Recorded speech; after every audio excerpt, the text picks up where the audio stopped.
akhirnya gue mulai pelajarin industri apa yang menarik. Ketemulah gue industri parfum. Dan Baru karena lo semuanya. inget soal om lo itu. Apa ini di tengah-tengah itu cerita om lo masuk? Enggak. Om gue tuh kayak far before lah. Itu salah satu yang kayak susunan puzzle-puzzle yang kayak kayaknya everything connected deh. Kayaknya parfum jadi hal yang menarik buat gue explore. Oke. Coba pemilihan industrinya guide gue gimana akhirnya lo bisa ke parfum. Pemilihan industrinya apa? Lo mulai dari makro dulu kah? Atau dari data penjualan kah? Atau apa nih? Ya gue kan research hulunya, research hilirnya juga ya. Jadi kayak pertama gue kayak ngelihat tren di market gitu. Terus gue ngelihat pertama saat itu kondisinya brand lokal tuh mulai dapat trust dari market mainstream gitu. Fashion udah dapat market mainstream gitu. Dan gue ngerti fashion gitu kan. Jadi kayak gue ngelihat apakah fashion menarik ya gitu. Tapi gue punya tadi satu prinsip, gue gak pengen compete sama mentor gue dulu. Karena bagaimanapun gue ngerasa gue belajar banyak dari dia. Gue tetap respect lah sama dia gitu. Meskipun gak ada non-compete ya? Gak ada kontrak apapun? Gak ada kontrak apapun. Lalu? Terus satu itu. Kedua gue ngelihat yang lagi saat itu mulai rising tuh skincare. I see. Tapi skincare gue nggak ngerti sama sekali. Karena gue aja pakai face wash kayak 3 hari sekali gitu. Jadi gue kayak apaan moisturizer, serum gitu gue nggak ngerti. Oke. Lalu? Akhirnya ya udah gue eliminate lah gitu. Terus ada apa lagi ya? F&B gue tanya-tanya sama beberapa orang F&B.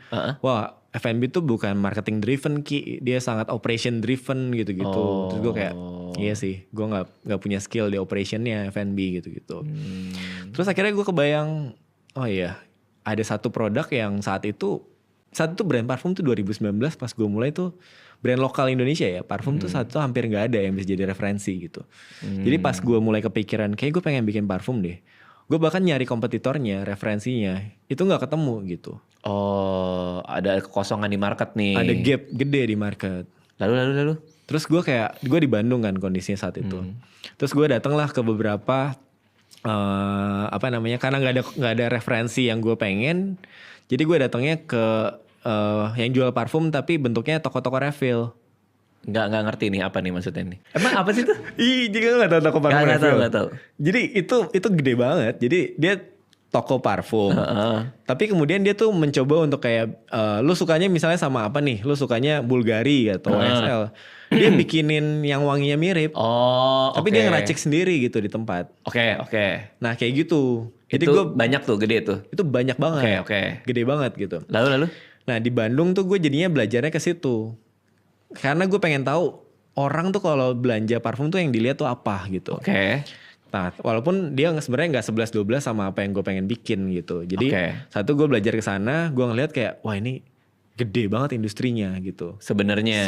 Tapi orang datangnya cuma mau replicate wangi yang dia suka di toko refill itu. Iya. Gimana kalau tapi yang jualan langsung brand nggak ada nih. Nggak ada. Padahal demand ada, tekniknya bisa gitu. Iya.